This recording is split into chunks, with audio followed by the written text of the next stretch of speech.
Blog Talk Radio. What up, Slaughter, dope slaughter. people? I know, right? I know. Now we just talking about catching colds up in here. What up, though, y'all? This is GFT Radio Show. Just getting started, and welcome to the show. Today's date is January 20th, 2020. Um, man, Dr. January Martin Luther 20th King already. Day. Happy Yeah. MLK Day to all those out there celebrating, recognizing, commemorating, memorializing, doing service, doing something educational, whatever you do to honor and represent the just the sacrifice that man made for civil rights. Hopefully Yes, you're sir. doing it with family and friends and loved ones in the community. So, uh, Clint, go ahead and introduce yourself. Say hello to the people. What's going on, good people? It's your boy Shmoon. You already know. About to have a dope show for y'all. Got everything lined up. No doubt, no doubt. Yep. So before I get started, I got to run through all the particulars. So if you're listening to us, you're listening on blogtalkradio.com/GFT radio show. If you're listening to us on demand at some other time, you're listening on Spotify, hopefully, Stitcher, hopefully. That's right, we got Stitcher now. Apple Podcasts, Google Play Music, YouTube, SoundCloud, anywhere you listen to your podcast at. Hopefully you are listening to a GFT radio show. Also, make sure you cop that merch. We got merchandise. We got shirts. We got sweatshirts. We got hoodies. I think we got mugs. We got a couple other things. We got all kinds of stuff with our GFT radio logo on it. All the shirts and other apparel. You can get different sayings from us. You got my what up, doe. Clint's all skin folk ain't kinfolk. You got Commander Cheeto. Shout out to the commander in impeachment and all kinds of things out there. You can catch those products at teespring.com/stores/GFT radio. So make sure you go cop the merch. Support us while we support you. Yes, yes. All right, so I think I got through everything on the list at the beginning. I think I did.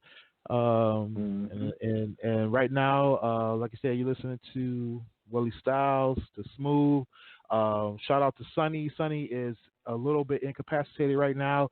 She's all right. She's just unable to join at this moment. Hopefully, we'll have her on later in the show.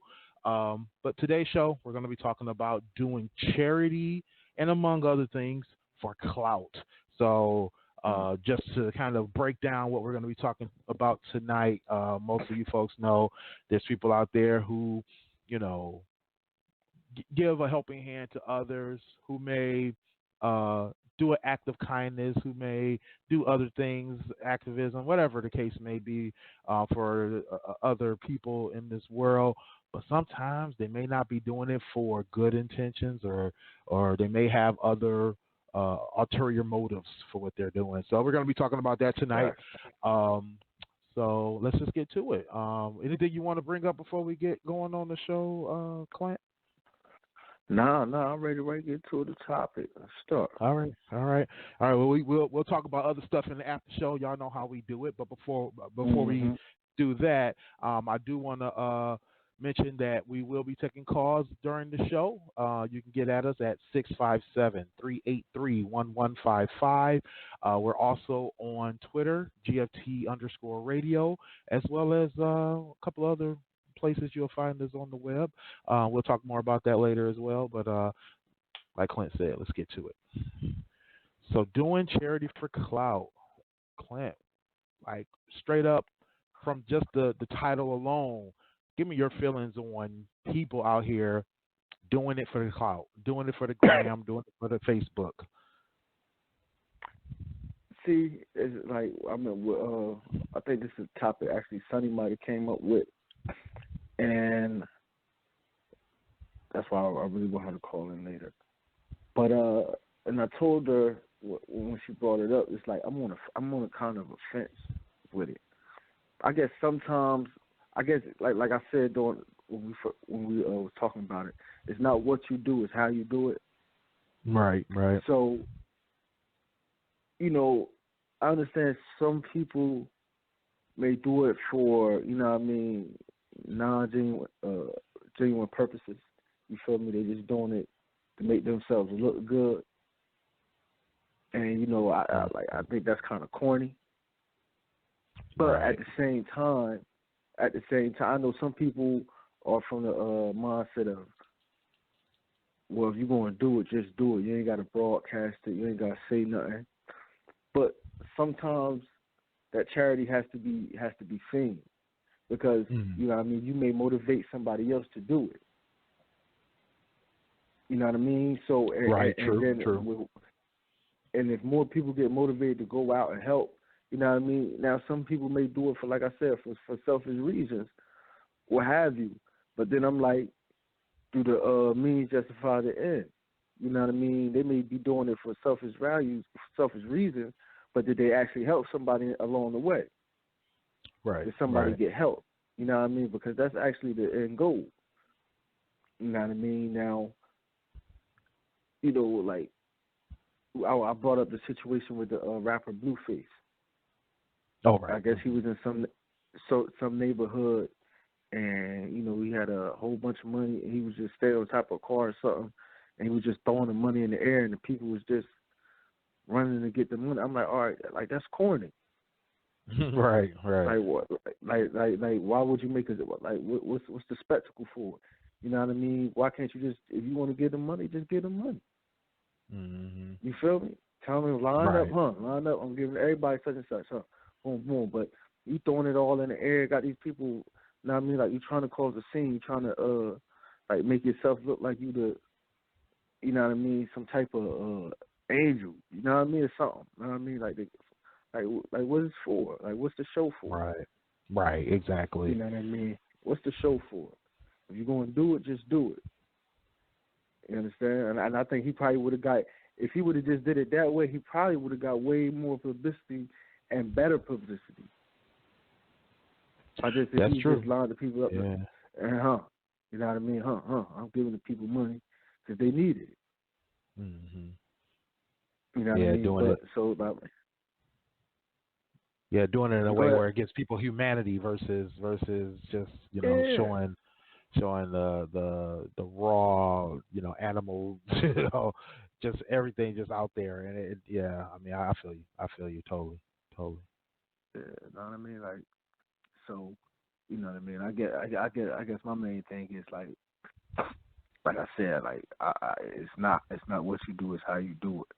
So if you want to promote your charity or the things that you're doing to help, you know what I mean? Because what's the first thing people say when you criticize somebody else? Well, what you doing? Right. True. You feel me? So which one is it? Is you want me to be quiet about what I'm doing, or you want to know? Because I can't criticize or chastise nobody for what they doing if I'm not doing nothing, according to everybody's logic. So the only way to know if I'm doing something is to let it be known, because ain't nobody else going to do it for me. Mm-hmm. Exactly. So it's like I'm caught in a catch-22 now. Like what you want me to do? You want me to, you know what I mean? You want me to promote what I'm doing or not? Because if I see somebody doing something shady and I say something, then it's going to be like, well, what you doing? At least he doing something. They'll definitely turn it on you. That's true. Yeah, and I'm like, then when you start telling them what you do, all right, you ain't doing. It's like, all right, what y'all want from people? Know what I mean? Now I'm all for it. If you're gonna do it, just do it. You don't gotta ask. You ain't gotta be known cool. Now, I mean, there's nothing wrong with doing it that way. But I still don't see nothing wrong with somebody saying, like, let me show the people. You feel me? So I can motivate them. You know what I mean? Because I can't do it all. You know what I mean? These kids might need some more help that I can't do. Or these homeless people, or however, whatever charity, whatever you're doing. You know what I mean? Exactly. Just cause me this, and ain't nobody gonna know about it unless I speak up for it. You know what I mean? Like for instance, with you know what I mean, Sunny and her autism, when she did that autism walk. that's charity too. You know what I mean? To Right. help. You know what I mean? Fight to combat that. Right. Now, if she don't promote it, she don't let it be known that she's doing it, and let it be known that she done got other people to do it with her. You feel me? How else would it get out there? True. Yeah, and it's for, like you said, and it's for awareness, right? It may be the issue of, how do we get the word out, or even if it's not even getting the word out, because I unless you're living under a rock for the last 30 years, people know what autism is. People know that people have autism, Mm-hmm. but if you don't get out there and keep it in their face and keep them abreast of either the fact that it's still an issue, or that it's still perfect example, even better than something like that. Perfect example, something that becomes out of sight, out of mind. The Flint water crisis. We talk about Facts. certain things that happen or certain atrocities that occur, and we put that information out there, and people get up in arms about it, and they try to do something about it, right? And then after a while, that information, or not the information, but that situation kind of falls off the radar. There's other things happening in this world. There's other issues to fight, or there's other things to tackle, but then we have to be told. I saw a meme the other day that was talking about how there's still people that are still using water bottles, and there's still people, trying to get filters, and there's still people who are affected by that water crisis. And it's like, when it's not in your face, when it's not happening in your community, you can quickly forget about things, or you can quickly kind of sideline things and not think about the fact that, this is still an issue, or this is still something that people are facing, and that they still need your help, or, whatever the case may be. So I think that, putting that information out there, or like you said, being able to show, hey, I'm doing something for this because it's still an issue, or it's still prevalent, or it's still important that we do something about this, then that helps people really recognize and maybe, stand up and do something as well. So, I mean, I guess while I'm talking here, I might as well go ahead and just kind of state my position. I definitely agree with you in terms of, there is a need for showing what you're doing. There is a need for displaying the help that you're giving others, or the reasons that help is needed in a certain situation. I think that it is the way you do it. Like you said, in that Blueface situation, the throwing the money out there and making people go, scrounge on the ground and clamor for it, and beat each other up about it, makes it dehumanizing, and it causes people to not want to do things like that, of course, but also not want to see it happening, because it is dehumanizing. I mean, I worked for a charity for some time where every I think it was once a week or a couple of times a week, they would open up a storefront, and the storefront would be set up like a grocery store. People would come in and they would go through aisles and shop the aisles. And when they get to the end, they would have so much of each type of food that they were allowed to get, and they would just get checked out to make sure that they got what they were allowed. If they have forgotten something, the person will remind them, hey, did you get your milk today, or did you get some corn, some canned vegetables, or did you get your bread today? Somebody there to remind them of that. But the food was free. The services were free. There were things that were being done there to help people in the community, but they were doing it in a humanizing way, to give people their humanity while they were being helped. Sometimes it's not about what you do, it's how you do it, and to see people feeling like, they were just doing the regular, everyday task, but the pride they have in knowing that they're getting something that they need for their family, and they're not being dehumanized about it, or they're not being treated badly for it, or they're not being, treated subhuman, because that's what happens when you do things to people, or you force them to shuck and jive for what they need, or, force them to do dehumanizing things for it. So I definitely agree there. uh, the showboating and the over display of certain things. That's I definitely that's where I draw the line. Because there's sometimes when you're just kind of doing things to build up your publicity or to build up this fantasy world of who you are. Kind of case in point. A situation with oh God, I can't think of the guy's name now. Dang, I just drew a blank. I'm sorry. Well, let me do the flip side of this. Let me do the flip side of it. Because there's people out here who do things and they don't want credit, or they're not seeking credit. Right. And is it helpful? In a way, it is, because it doesn't take away from the act. The act is being done, and quiet as it's kept, the fact that they're not showing their face while they're doing it helps make that act stand out.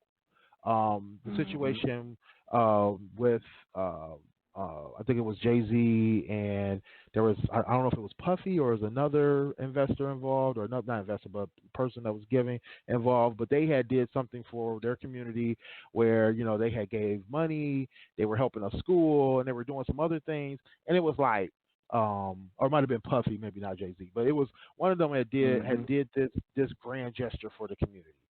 And it took some investigative journalism and a bunch of digging for people to figure out who had done it, right? But the thing is that it was done.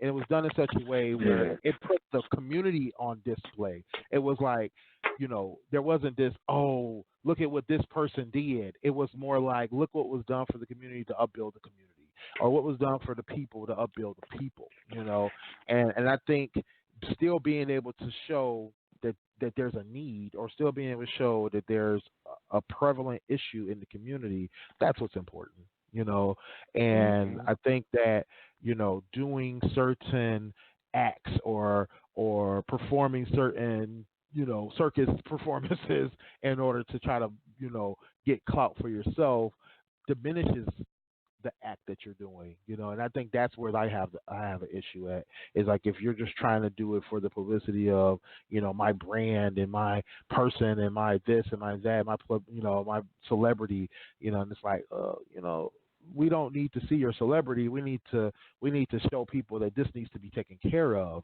or we don't need you to try to become a superstar based on, oh, I gave $5,000 for this, and it's like, well, yeah, that was great, we appreciate that, but we can only thank you so many times. We don't have to keep thanking you over and over and over again.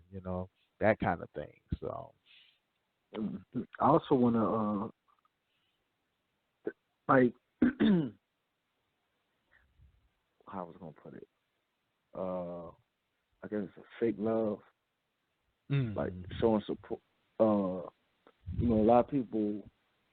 We was talking about the other show, and we was like, all right, we should support each other, and the more we support each other, the more we can, like sort of a networking sort of thing, right? Right. But what, we got to be careful with that, because, what I mean, like, you don't want to get behind stuff that you don't really want to believe in. You feel me? Right.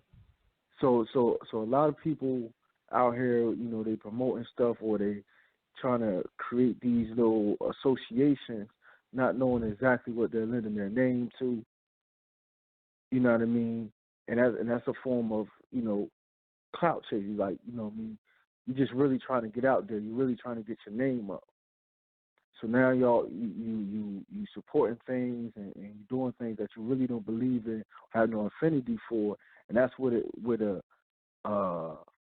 phoniness and come in. That's where it looks phony. It looks staged. You know what I mean? Like how we've been mentioning, it's not what you do, it's how you do it. When it's done like that, yep. Exactly. You know what I mean? When it's done like that, it really is a turn off to people. People notice that. Because then sometimes, you know what I mean, you may lend yourself to something and you not knowing what it was, and when the people start, you know what I mean, trying to, inquire about it or question you and you really got no answers, now you're looking foolish. Mm-hmm. Yep. You feel me? Now you're looking foolish because you done jumped behind something that you wasn't even supposed to be jumping behind, or that you didn't know you was jumping behind. You feel me? Just for a name, or just you feel me, to build an association with somebody, so they could probably look you out later or something like that. Right. Mm-hmm. You know what I mean? Like all that to me is like that's a form of phony charity for clout. Right. You know what I mean? That's like, oh yeah, I feel you. Yeah, the big thing I was thinking about too was, like we were talking about the pros and cons of sharing it on social media and getting people all, up in arms about not up in arms, but what the word I want to use is more like getting people all wrapped up into, what you're doing on the social media side of it, because a lot of times the social media side of it, it becomes kind of a caricature, right? It becomes kind of people just kind of look at it, like you said, it's kind of fake, right? Because they look at it as a publicity stunt, or they look at it as, something that's not really effective, or they may look at it as a way of just,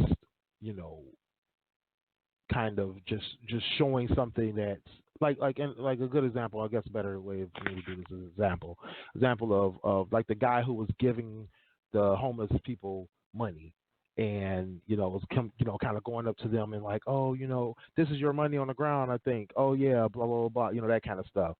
And even though it may be his way of trying to do something for somebody, the problem with it becomes, is it really the right way? You know what I'm saying? And if it's not really helping people, because people are looking at it like you're just doing this to make everybody think that you're such a great person, or whatever, and not recognizing that, there's a homeless problem in this area and people need help, but it's like, that's not what you're showing. You're showing, hey, I got money to give out, and I'm gonna make this guy, I'm gonna trick this guy into thinking that this is his money, or trick this guy into doing something, that kind of stuff. And it's like, well, what are you really helping? What are you really displaying? What are you really showing? You're not showing somebody, what's charity? Hey, I was about to say, what's charity without everybody walking away with their dignity?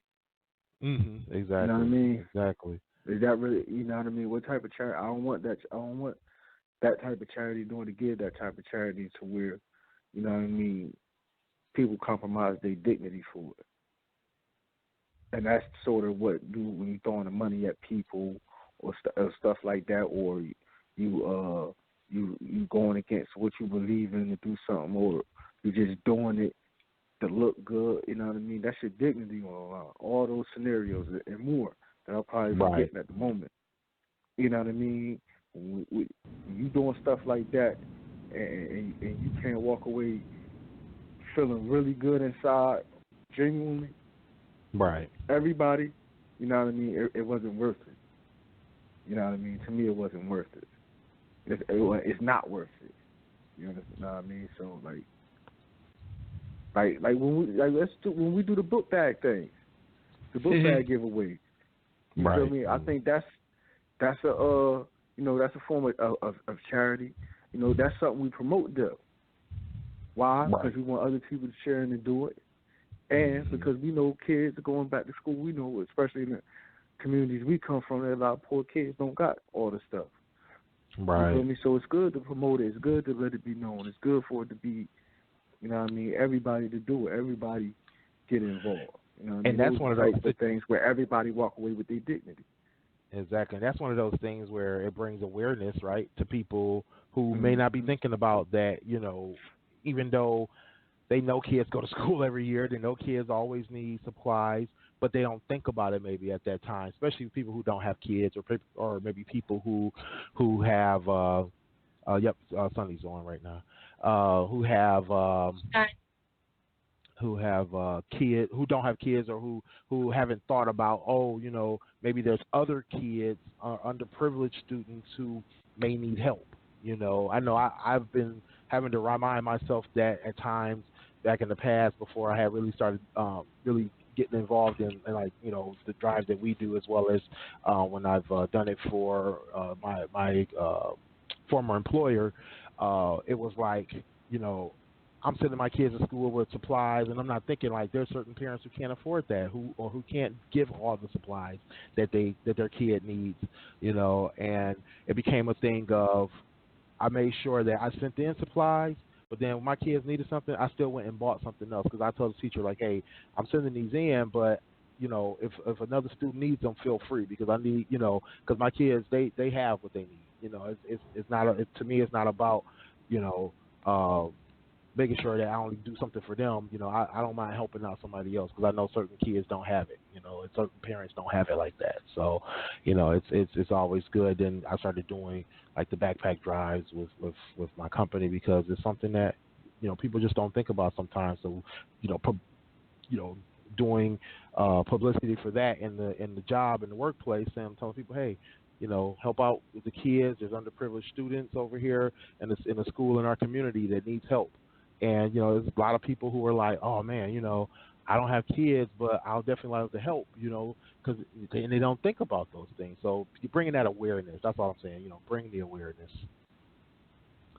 We got Sonny on. Sonny, I don't know if you've been listening in yet, but we've been, talking about the good, the bad, the ugly of charity for Clout and all this other stuff. So, what's your opinion or take on how people do their charity and then display it? Well, for me, it kind of depends on what they're doing.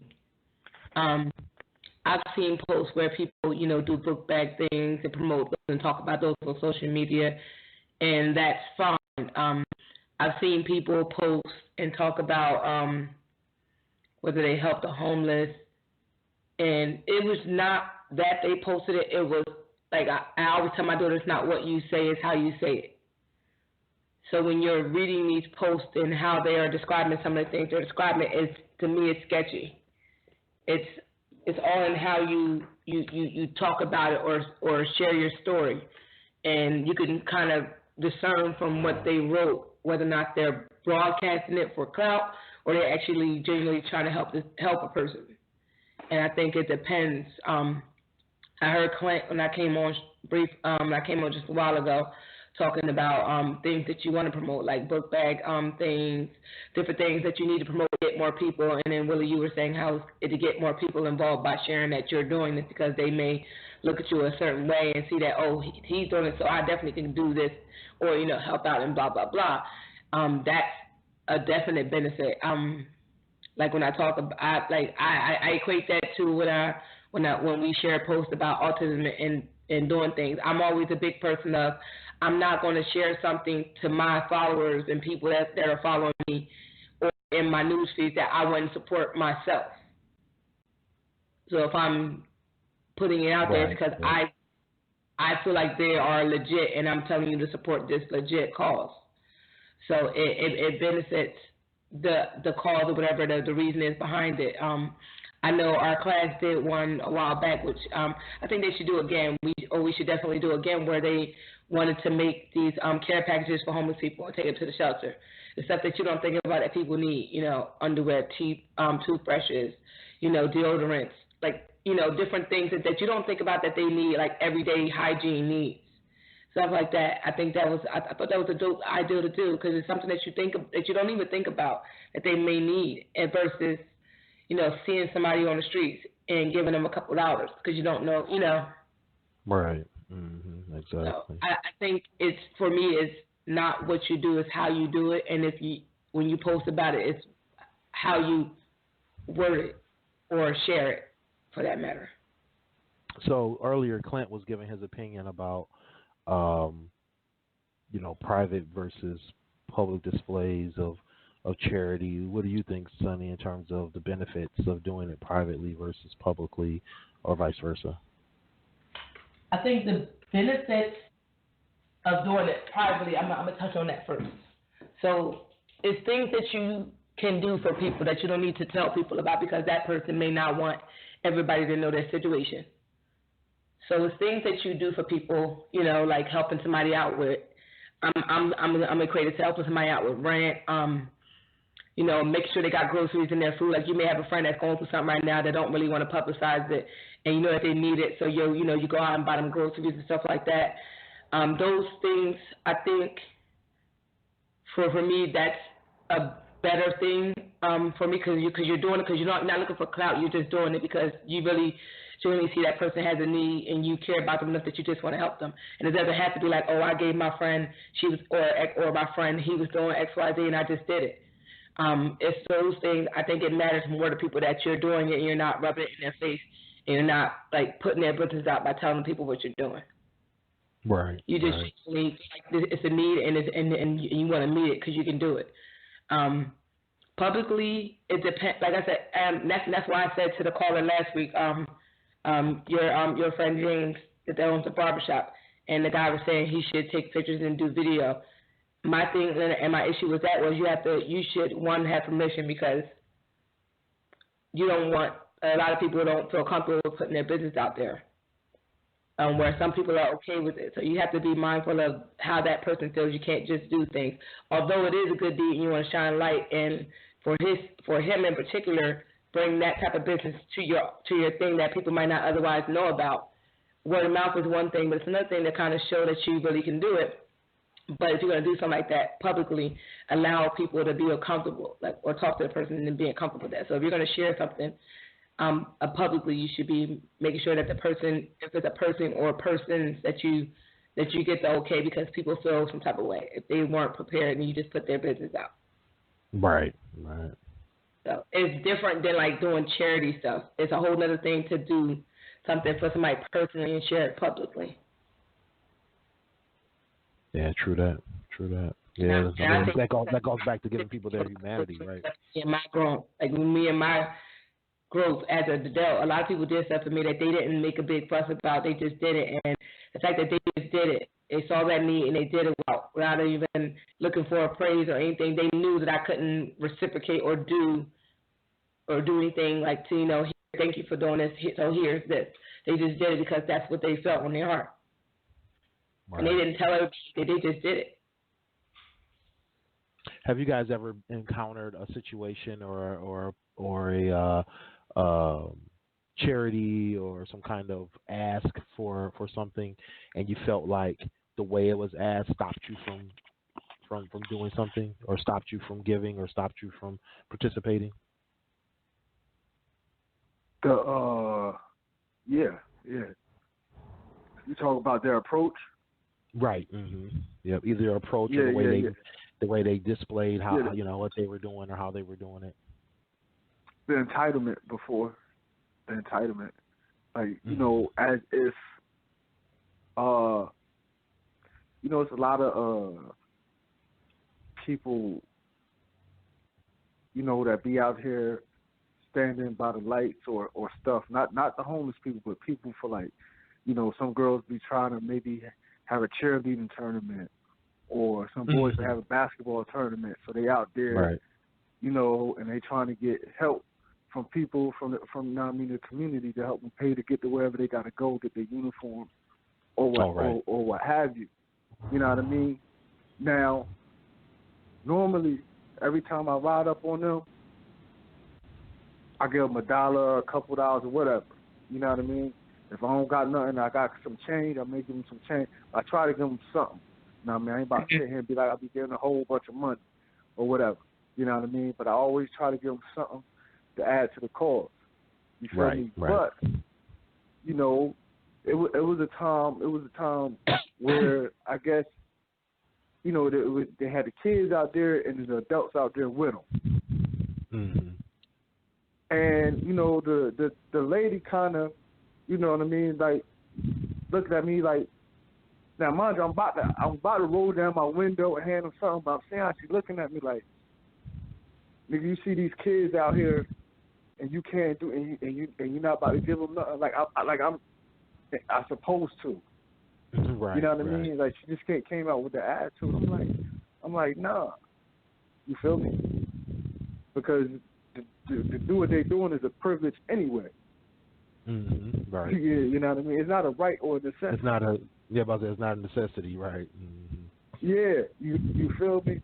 So I'm just helping them out to do what they gotta do, but it's not, you know what I mean? It's not nothing that they deserve or I'm supposed to do. Mm. So why you looking at me like that? Like no. Know what I mean? You should have just let the kids stand there and you know what I mean, sit your grown behind them. Right. You feel me? Just Yep. let the kids sit there, you know what I mean? But we don't need to see you. You know what I mean? All you got to do is to make sure ain't nobody saying nothing, doing something to the kids.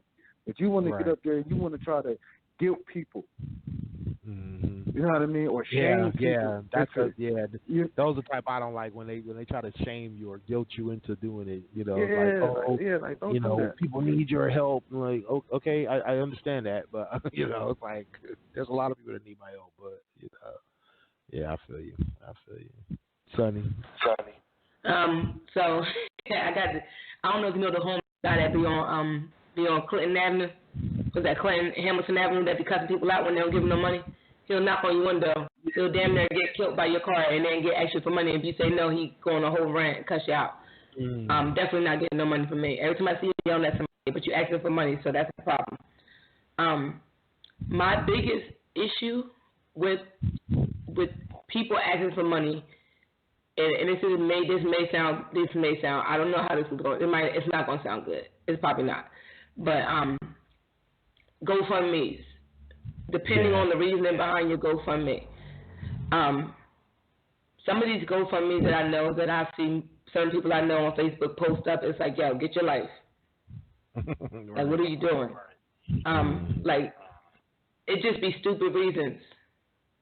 I with a funeral of an unexpected child passing, that's one thing. I'm here for it. I'll be here for it. What I find is a turn off. Now, I hate to say it's a turn off, but it's not. Well, what I find a deterrent for me to donate as far as GoFundMe's is funeral expenses for adults that are out here living the lifestyle that they're living. It's like you're living a lifestyle that you know is dangerous, and you don't have life insurance. You can have anywhere between the lifestyle you live in, a certain amount of money, and then just not be prepared for stuff that really can happen to you because you claim to be about a certain life. I have a problem with that. So when I see those things, as tragic as death is, I just feel like that's crazy to me. We need to be, and that's why I feel like we need to be smart about stuff that we do, because situations like that arise and you're not prepared. Nobody wants to bury kids, parents, and others. And life happens, but I'm less inclined to donate money to an adult out here living that drug life, gang life, whatever, and then they die because of the fact that they were living that life, and now the family don't have money to bury them. It's a sad situation, but I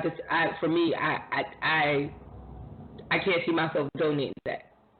Yeah. If they're not family, I probably wouldn't donate. But if it's family, I'm likely to donate because it's my blood family. But other than that, I can't see myself participating in that. Right. Yeah. I give money to the front. Huh? I say I just give the money in situations when it's like when somebody die like that. Like if I know somebody close to the situation or close to that person, I'm gonna just get the money to the closest person. I got to do no GoFundMe. I hate that GoFundMe nonsense too. Yeah, it gets frustrating to me because it's like me, and I just feel like it's frustrating because, like the same way firefighters, police officers, stuff like that, you should have life insurance. The life you're living, the job you're doing is a daily. You don't know if you're coming home. I equate that to the same thing. That's stupid to not have life insurance. Right. And then, because you know this is the life that you're living. And as much money goes through your hand, you don't think that $20, $10 here a month.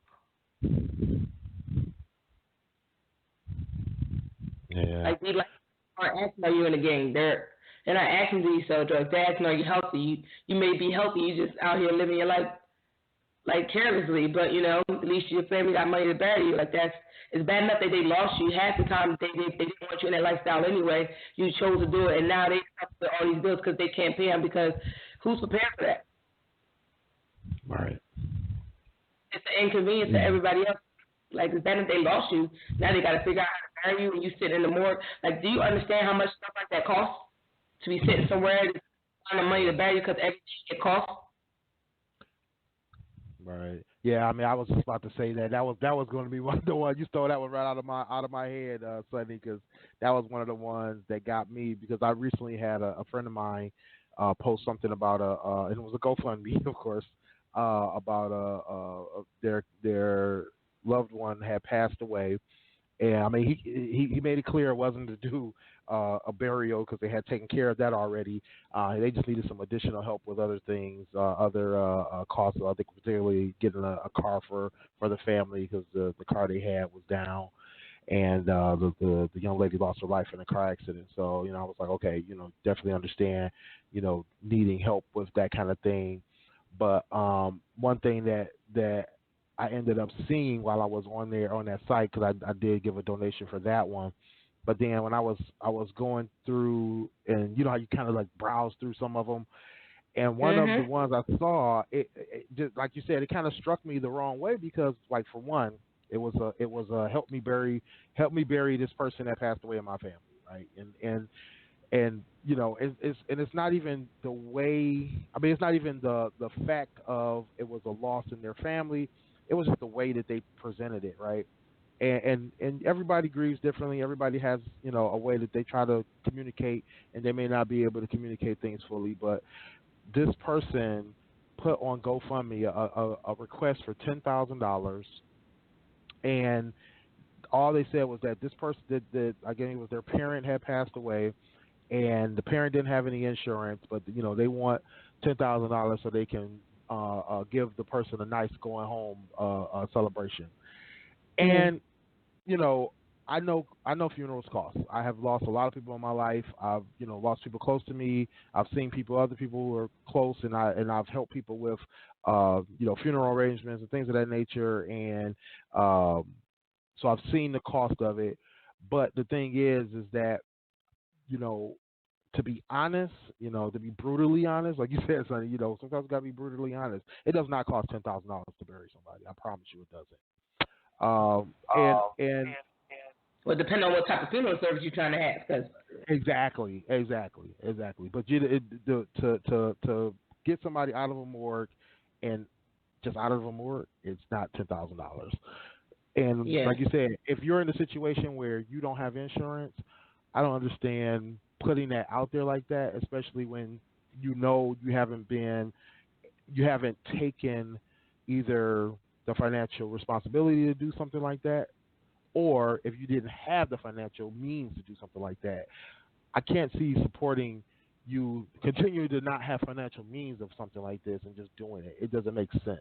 It's like, hey, like I saw somebody request like $3,500 once, and that made sense to me because I believe it's somewhere between $1,500 to $3,000 to get somebody out of the morgue, depending on how long it is, as well as to get certain fees taken care of, as well as to get a cremation done. So it was like, okay, makes sense. But it's like people are asking for things, one, that they're not even explaining why, or they're not even giving you a good reason. Because, like you said, you're not my family. Sometimes, like I said, I'm just being brutally honest. Good. Take it good, take it bad. And I feel bad for the person. Pray that they have the peace that they got, and I pray the family has comfort and support that they need at that time. But it's like, why put that out there? One, and then two, what's the true purpose? You're gonna blow $10,000 just to get gold and chrome on a coffin to throw into the ground. It doesn't make sense. Take care of your family, take care of the people around you. Do something. And if you need something like the guy who needed to pay for his daughter to get back and forth to school, or this family I saw that they lost like half their family And like you said, it was kids involved, and it's like most people aren't really prepared to lose a child, and so they're trying to put pieces together back of their home, or they're trying to actually, I think they actually lost their home, and the kids died in the fire or whatever it was. I don't know if it was a fire or a tornado or something.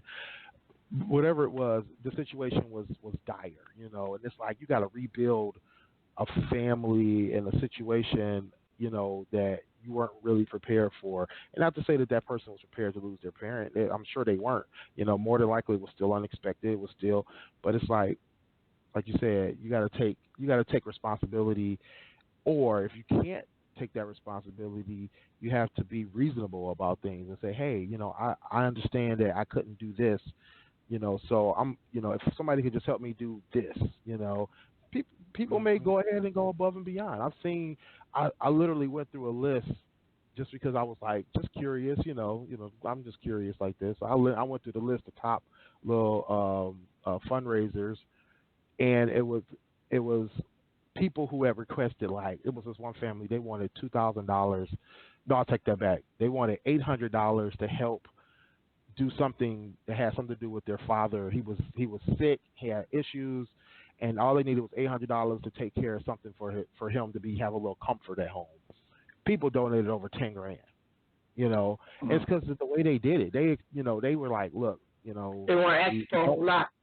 It's not even just not asking for a whole lot. It was the way they asked. It was like, look, we are in a situation, one, we weren't prepared for, but two, that we just need assistance to help this person who's been a good person in our life, that's helped others, or that's taking care of a family, or if he could do it, he would do it himself, but he's the one that's in trouble, whatever the case may be. Situation with my man that needed his car fixed, and he's like, look, my kid's mom has passed away, and now I got this to worry about, but now I got this other thing looming over me, and how am I going to make this work when I got to do it all myself now? And it's like, dang, now I can see the humanity and what's needed for this person, Yeah.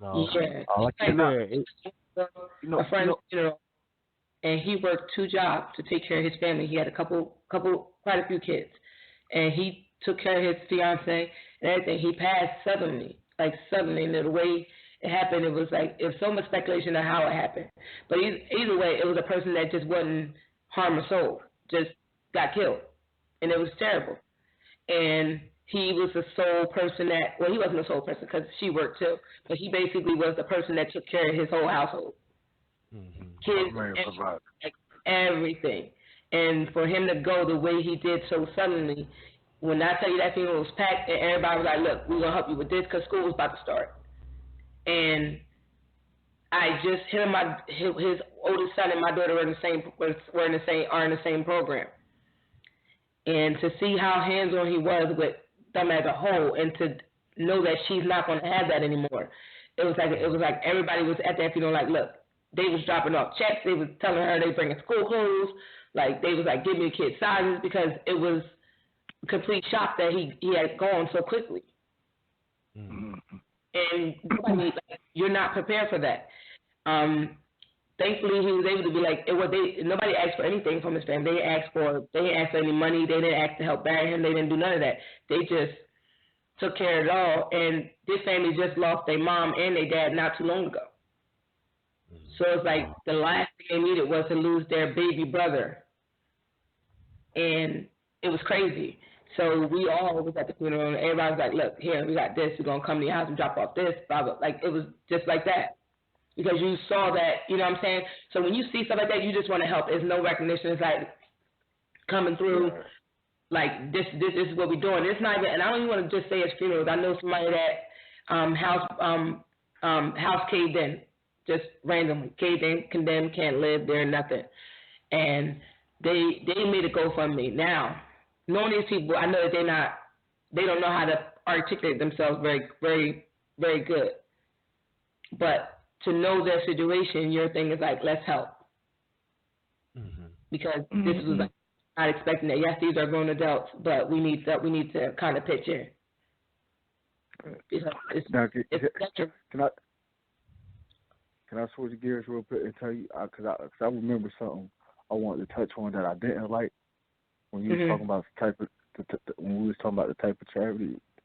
You know how the kids be doing now, and I really want the kids to stop doing this, is when they record themselves giving one of their classmates, their underprivileged classmates or lesser privileged classmates, clothes and stuff like that. Oh, yeah. Oh, yeah. I hate that. Because we know how vicious kids can be. You feel me? And sometimes, you know, a lot of them kids, you can see it in a video, like they really ain't really trying to be genuine with them. Right. It ain't genuine. You feel me? They really like trying to like style on them. You feel me? Like, you need this, we gonna hook you up with this. We gonna make sure you know what I mean? Like they ain't really looking out. Yeah. You know what I mean? And like that's something that gotta get corrected. I don't know, you know what I mean, where they get that from. But that shit is trash. That shit is trash. I mean, yeah. After the first time I saw one of those, and then, you know, those kids ended up on Ellen or something like that, I was like, all the rest are kind of just like you said, it seems like they're just kind of doing it for the publicity of it and be like, look what we did. We should be thanked for this, you know. And I've only seen like one, maybe two other ones that I felt were more genuine. And because there was one, it was like this kid was, I don't know if he was autistic or had Down syndrome or something, and the kids were like trying to help him out, and it was like, you know, the kid that was helping them wasn't the one that was taping it. At least it didn't come across that way. It was like somebody had kind of just ran up on him and saw him doing it, and then I take that back. I don't even think it was taped. I think it just came out that he was doing this, and the teachers kind of made a big deal about it. And it was like that one felt a little more genuine, maybe because it wasn't publicized. I think that's probably why I kind of felt that way, because it was a recent one, and the kids were even mentioning that they were like, yeah, you know, we were like, we're going to tape this. And I'm like, really? Like, why? Like, why is it important for you to tape this and put this on Instagram and all the other Snapchat and all the other stuff they use today? You know, they TikToking it and all that kind of stuff. And it's like, why? You know, it's not that. It definitely is not that big. You know, you're just giving somebody some clothes that, you know, it's not. You haven't changed the world. You know, I mean, I understand the kid needed it, but you know, having to make a big public display of it was too much, in my opinion. You know what I mean? Yeah. I feel like that's a situation where it just needs to be done privately. You know, the one kid with the kid with Down syndrome, he kind of made that statement. He kind of made that point, was like, you know, I just kind of wanted to help him out because, you know, I noticed he was struggling with this, and he, you know, and other kids was getting on him about, you know, how he was looking, and I just knew that he just needed this, and it was just the right thing to do. And it's like that seemed more genuine to me than, you know, kids like, oh, you know, it was crazy to me because I saw a situation, and I rode the fence hard on this one, but I eventually was like, okay, he kind of won me over. But it was a daughter was bullying a little girl, another girl, and the guy's daughter was, you know, I guess with her friends, they bullied the little girl, and then he was saying how he was supposed to take the daughter on a shopping trip, but instead of taking her on a shopping trip, he took the bullied girl on a shopping trip, and, you know, bought her all the stuff she wanted and everything, which was, you know, a great gesture and all.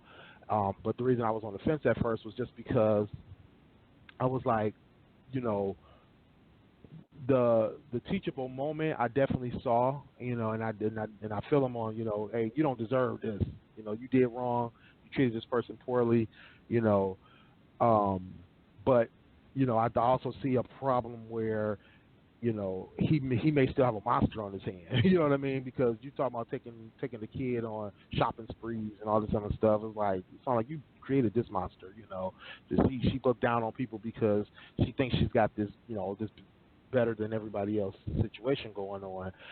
But I think what won me over was just watching them talk about the situation. And I mean, the girl did still seem like she had a little little bit of a monster in her, but just the way my man was talking about how the reason he did it, the reason why he chose to take the little girl on the shopping spree that was getting bullied was because of what happened in his life. You know, he was saying how he was bullied as a kid, how he was treated badly, how he was talked about, and you could see it in his face, like he was hurt. Like, you know, I can't believe that the kid that I'm raising is doing the stuff that hurt me as a kid. You know what I mean? Yeah. And you could see it in his face that he was still genuinely hurt about what his daughter had done. So I was like, you know, I think it probably made him feel better, and I'm sure the little girl that was getting bullied felt better about the situation. You know, I'm sure she still don't have a friend from that girl, but you know, she definitely, you know, had some more support in her community by having that done. Yeah, I just feel like I know I said this a little while ago.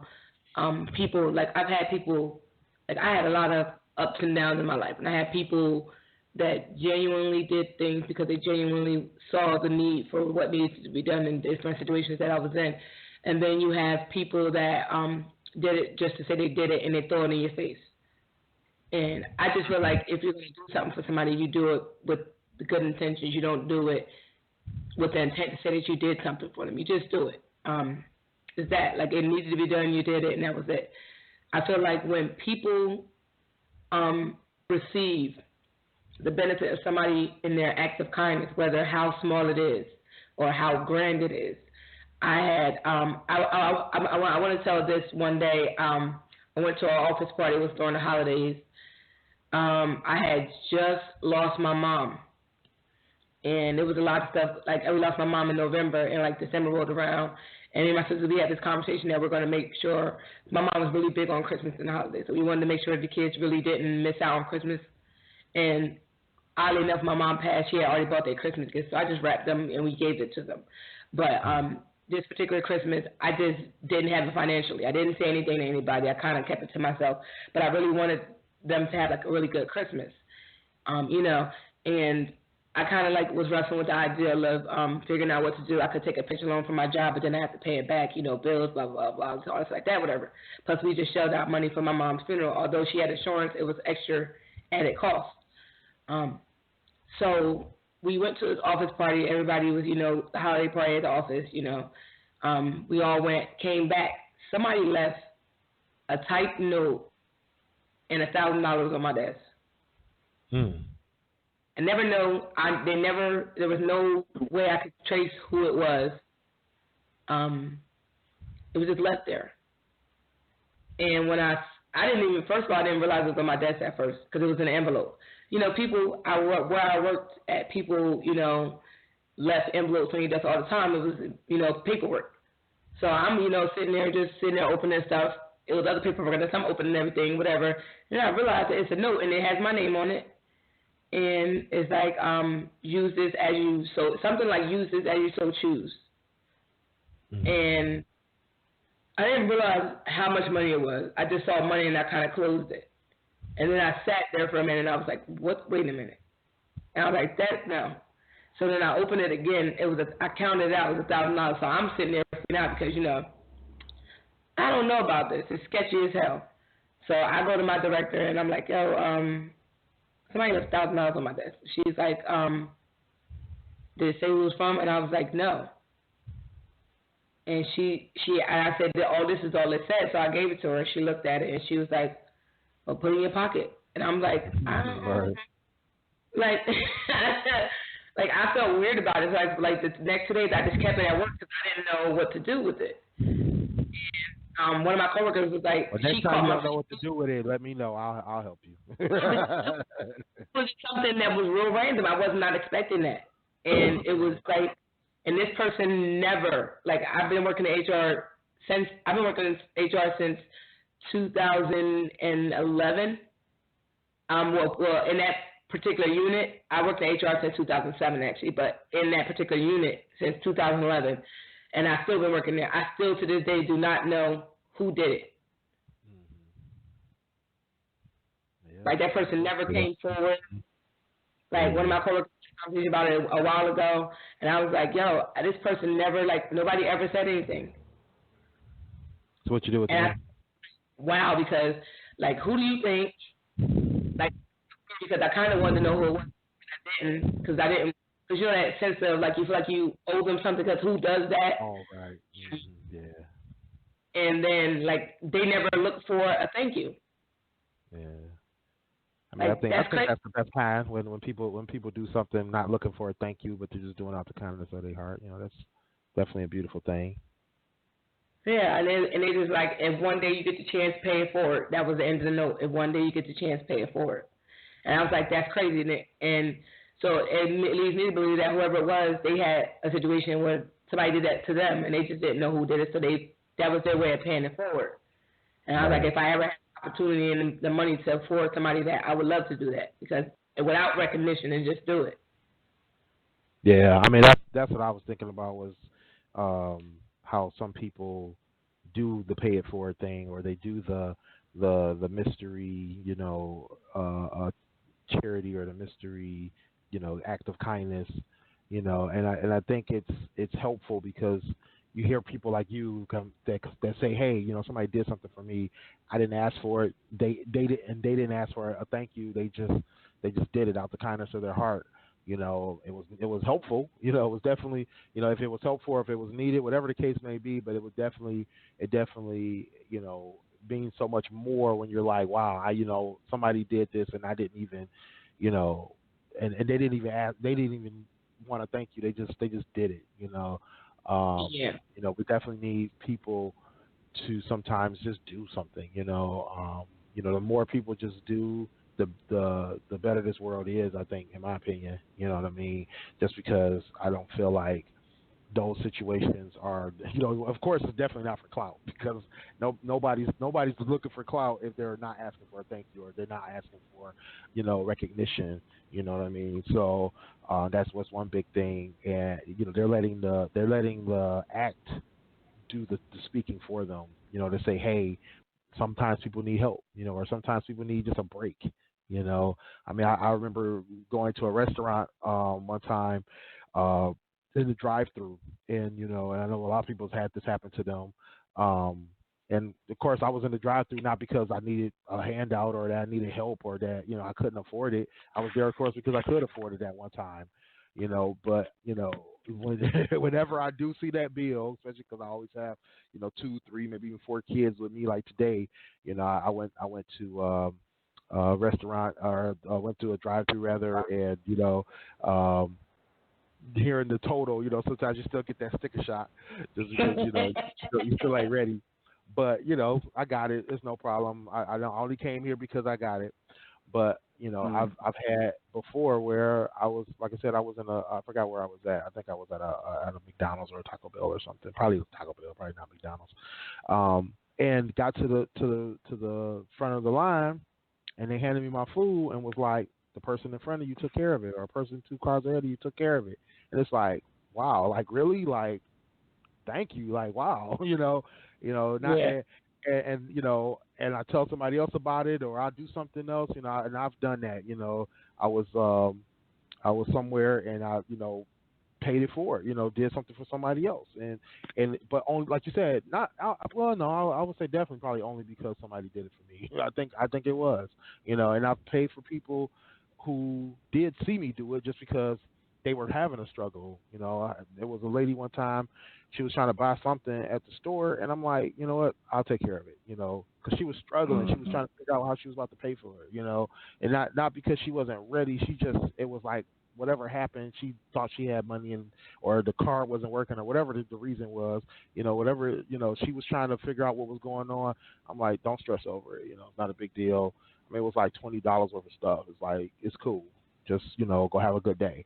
You know, I'm like, somebody did it for me in the past, you know, so it's worth doing it for somebody else. You know, didn't need to thank you. It's just, I saw a need. Yeah, I remember the movie Pay It Forward. Like, that was one of my favorite movies. That actually had motivated me one time to go out. You know what I mean? Like, man, I want to help somebody out. Boom, boom. So I tried it. I seen this homeless dude. I'll never forget this. I was driving. You know what I mean? I'm like, oh, man. I had some ones on me. You feel me? I'm like, man, I'm about to get this man so much. You feel me? I'm just about to do it. And and it was crazy. It was kind of similar to what you just said, Willie.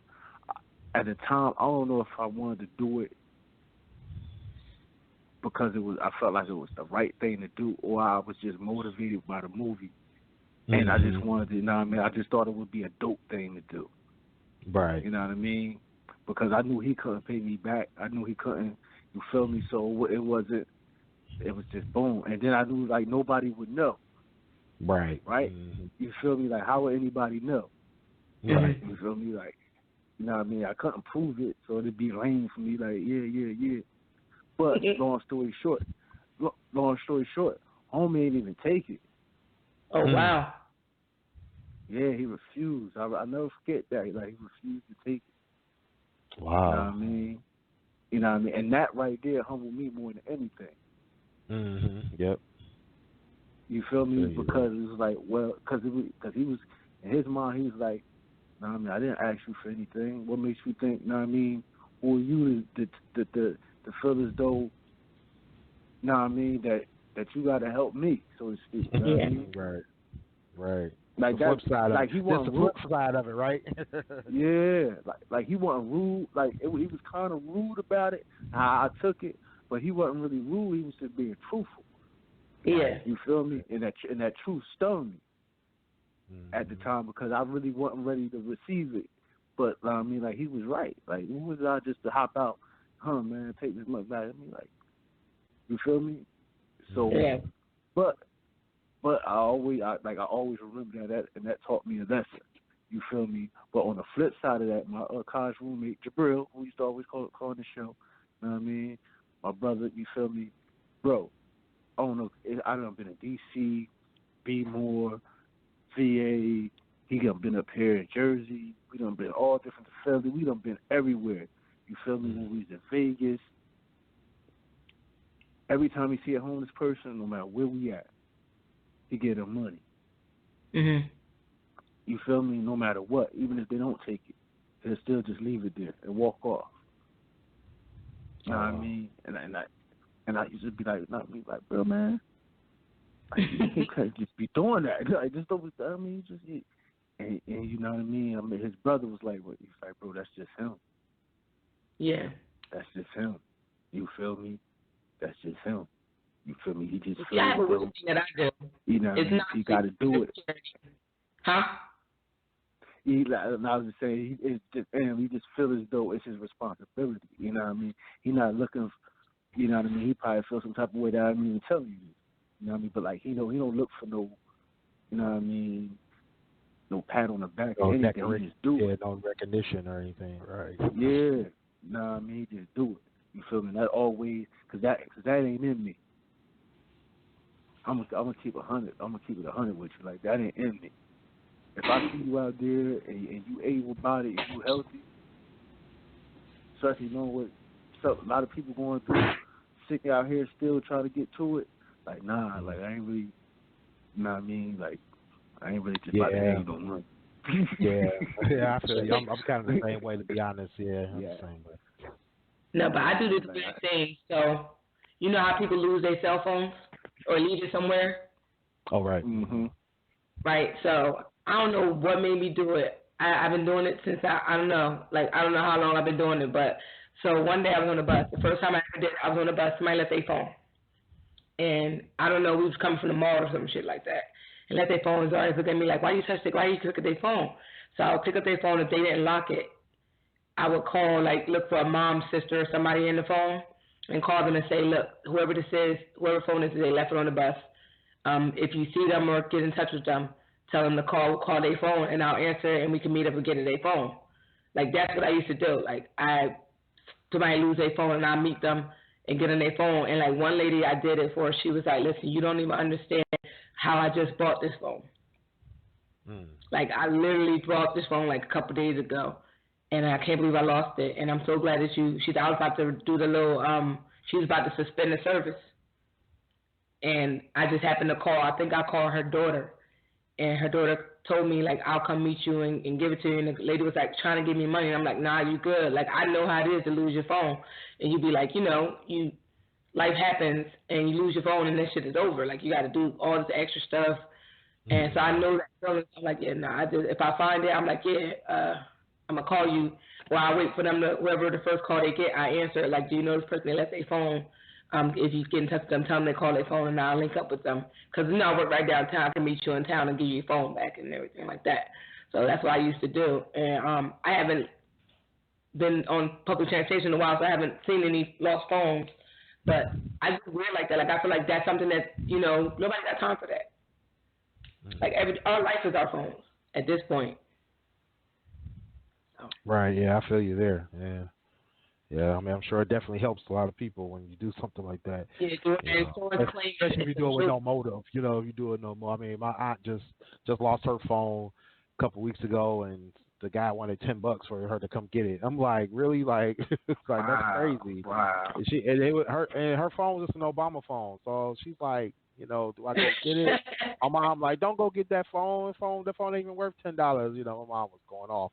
She was mad. But, I mean, like you said, some people still they need their means of communication. But it was just like, man, it's crazy because people would do stuff like that, and it's like, wow, somebody could they just need. It wasn't like she was asking him to bring it to her. She literally was like, look, I'll come out, I'll get a ride, whatever it takes. She's a senior citizen. She just did wasn't paying attention, dropped her phone, and needed that help. But my man was like, oh yeah, just you come get it, just bring me $10. Like, wow, like that's crazy. Wow. Yeah. So, but yeah, I know that the phone is real. Yeah, real weak. Yeah. It looks like we actually done flipped over to the after show. Let me give out the number. It's 657-383-1155. Give us a call. We're still on Twitter and Instagram and all that good stuff at GFT_radio. Or more on Twitter than anything. So tweet us. Hit us up. I just seen something on Twitter, right? Because I want to touch on fake support or phony love, because we talked about that a little bit earlier, right, Willie? Now this is a prime example, right, of fake support and fake love. So all the people that listen who in sports, Sonny, you used to be a Celtics fan. You feel me? So I know you remember. I just broke up with the NBA for a little bit. So you remember Delonte West? In my defense, they dismantled my whole team, and I had a crisis on my hands, so I was upset. So everybody remember Delonte West? Yes. You were talking about him. Yeah. So for people that don't know, he used to play for the Celtics, and he used to play for Cleveland. He used to play with LeBron. He was accused of sleeping with LeBron's mom and all this stuff. You know what I mean? Right. So he's going through a lot of like mental issues or whatever. So I don't know. His pictures of videos out here looking homeless and just looking real bad or what have you, and like he's struggling. So his former college teammate Jameer Nelson, he just posted something on social media talking about, all those reaching out, like asking me what I'm posting to let y'all know I spoke to him, I talked to him a couple times over the past few months. Mental illness is real. He going this whole spiel like it ain't about family and friends or loved ones. Talk to him, go see a professional. If you got dealing with mental issues, make sure they go see a professional and all that, and then watch what y'all post, watch the videos y'all post to people, because their kids they got kids and loved ones that are embarrassed by this blah blah blah, right? Mm-hmm.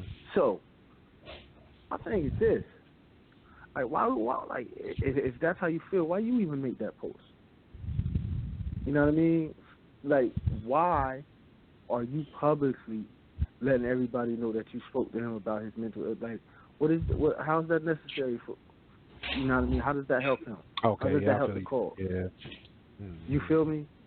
You know what I mean? Because now you ain't making it. It ain't about him. It's about you. You feel me? That's all your social media post was about. It was about you. You know what I mean? But you was using him.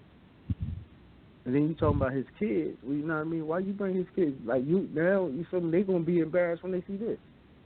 You got Sports Illustrated retweeting this. Wow. Right. Yeah. Good point. You Good feel point. me? Mm-hmm. Know what I mean? Like, that's not real support. That's not real love. Because if it was, you'll be with him. You'll be trying to help him right now. You'll fight him to get him into a rehab. You feel me? You would have called a crisis center. You would have did whatever you had to do. Right. Like, you know what I mean? You won't be on social media writing no posts addressing people who sending you questions. Like, what type of nonsense is that? What type of friend is that? I don't want no friend like that.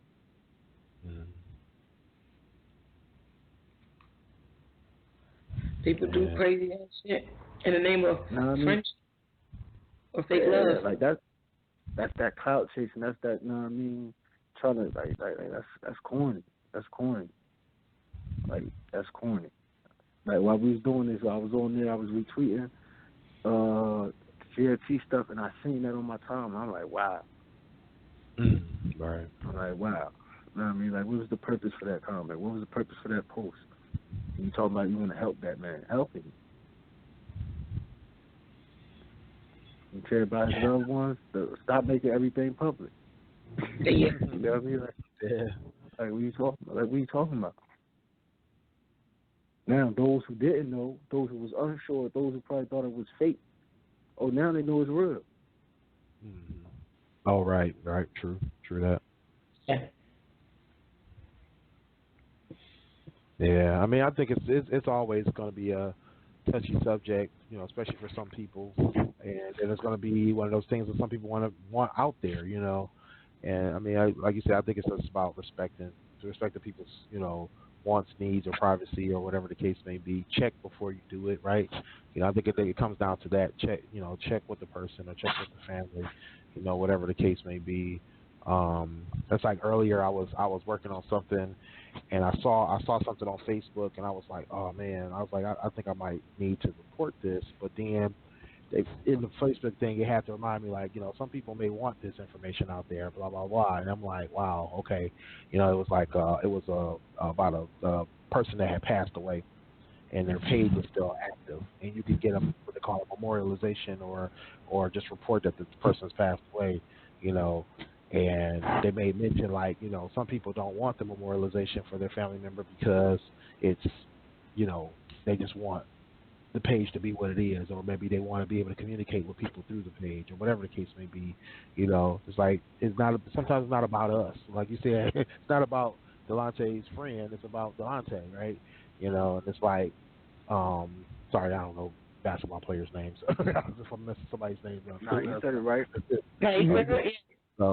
But you know, my thing is like, or my learning lesson there was that I, you know, just keeping in mind that sometimes it's not about what we feel or how we think things should go, or how we think we should do things, or how we should put information out there. Sometimes we need to check with people and make sure that they're good with it, that they're cool with it, or they're comfortable with it, you know. Because a lot of times it's going to be their perception of the information. It's going to be their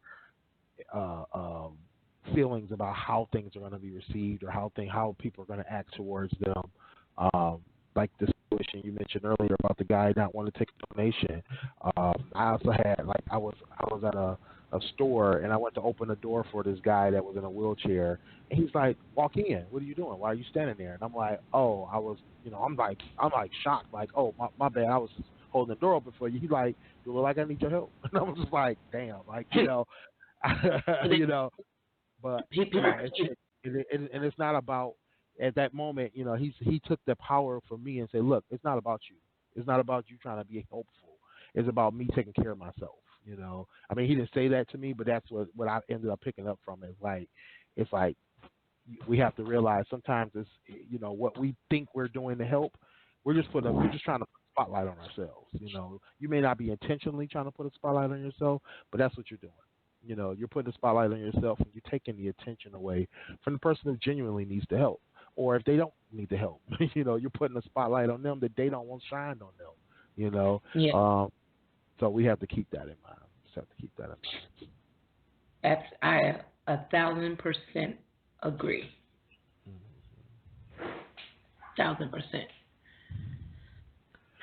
Well, before we wrap up the show, how'd you guys spend your MLK Day? Did y'all do anything special with the community, with the kids, with the family, for yourselves? I napped and got my hair done. Napping's good. Yeah. I love it. Oh, and I watched Selma. You watched who? Selma. Oh, Selma. I thought you said something else. I'm like, what? Do an MLK. No, I thought you said I seen Bad Boys for Life.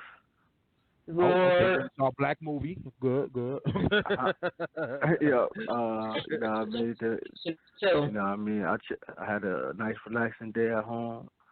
Got my hair done as well. And that was about it. Nice. What'd you say, Sonny? I said we had a conversation because my son had his ABA therapist here, and me and her had a conversation because we were watching Selma and we were talking about like Black Wall Street. We just had like a really like conversation. Then we also talked about the Holocaust and Jim Jones. So we was getting to, like, we was just having like this conversation. It was a deep conversation about us and how we need to get ourselves together and miscellaneous stuff. No doubt. Yeah, I ended up. Go ahead. I'm sorry. Go ahead. Yeah, I ended up taking my kids out today. I started off. I wanted to take them to Hitsville, to Motown Museum. Everybody's familiar with in Detroit. We kind of started this music thing, but we just started. We made it better. But yeah, Motown has a museum here where they had their original offices and everything, and so we did a tour of the Motown Museum and learned about the beginnings and the intricacies of the Motown sound and all that kind of thing, which was fun. We also went to a movie and went to see Just Mercy with Michael B. Jordan. Great movie, talking about the incarceration and false imprisonment, and how he eventually, the guy he played, Brian Stevenson, he was an attorney, how he eventually helped a death row inmate in Alabama. We believe, not 100% sure, but we believe the first death row inmate to ever be taken off of death row and exonerated. So in Alabama. So yeah, that was an amazing movie. Some people were criticizing Michael B. Jordan's acting. I mean, he's Michael B. Jordan's not a Denzel, of course, but he's definitely not a bad actor. I don't know. I felt like he did a pretty good job. He's a little stiff, but I was hearing people saying this might be Academy Award worthy. Yeah, I mean the story, I think so, as well as the performances from like your boy Jamie Foxx and even Brie Larson's character. Brie Larson, I've never would have thought she was a great actress, especially after the situation with Marvel. But she's great. She was great in this movie. I didn't realize it was her until I read the one of the little posters. That's how good she was in this role. But the one thing that we did that was different, and the reason I was going to bring this up was we went to an art museum here in Detroit. There's tons of art museums, tons of artist spaces and things of that nature. One of the things we have is a place called the Northwest Gallery, and it's this little gallery storefront, Northwest Detroit. I don't know who owns it, but so I'm not going to purport it to be anything that's homegrown. But they were doing an exhibit this weekend, and one of the exhibits that they were doing, or they were doing a series of exhibits, and one of the exhibits they were doing, which they put on display today, was called Unraveling. What is it called? I'm sorry, Unraveling Racism. Seeing white.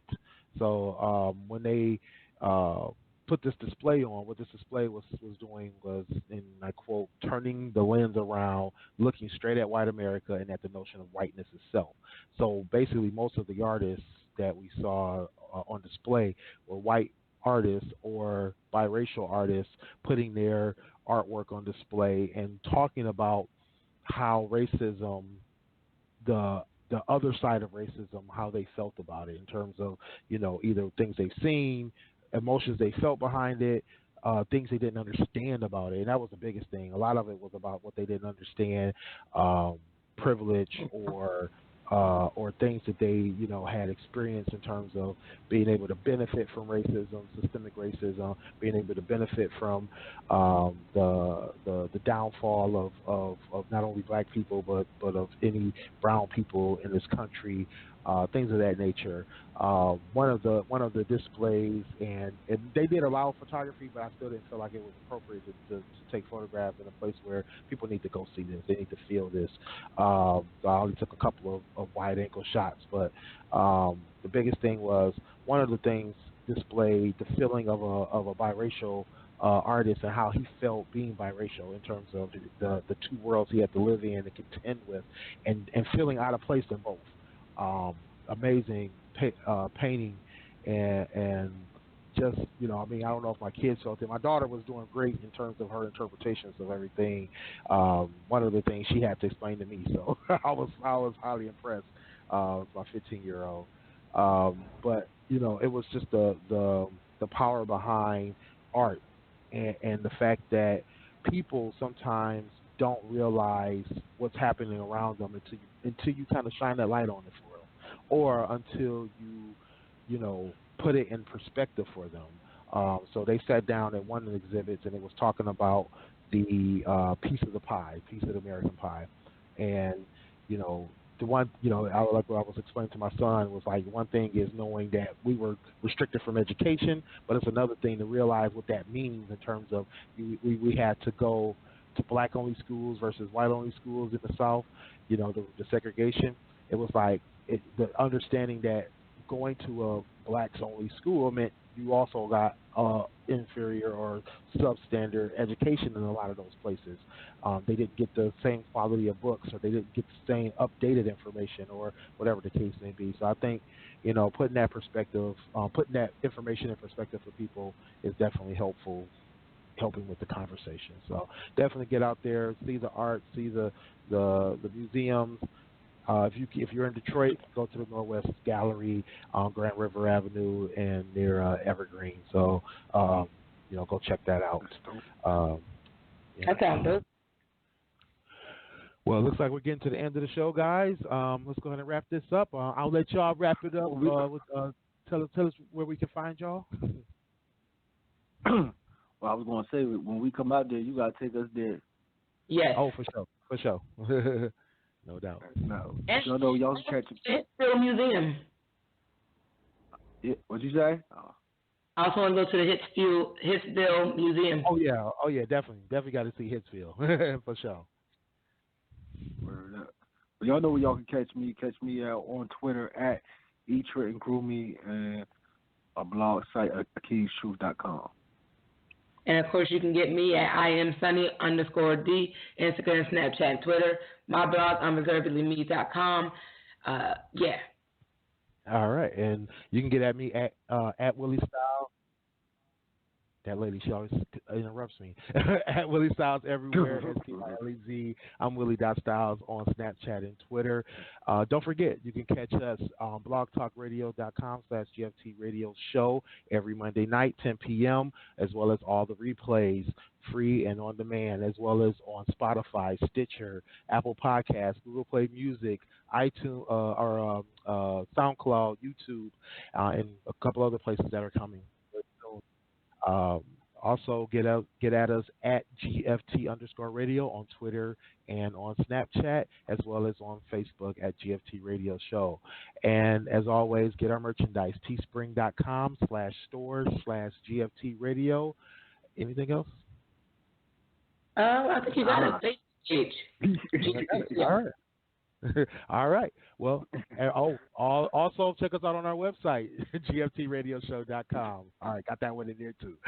All right, catch us next week. On 10 p.m. on every Monday. And take it away, Clint. See you on 7 days. Peace out. Holla. Nah, don't you ever say peace out like that again. That wasn't natural. That wasn't comfortable. That was real awkward. Yeah.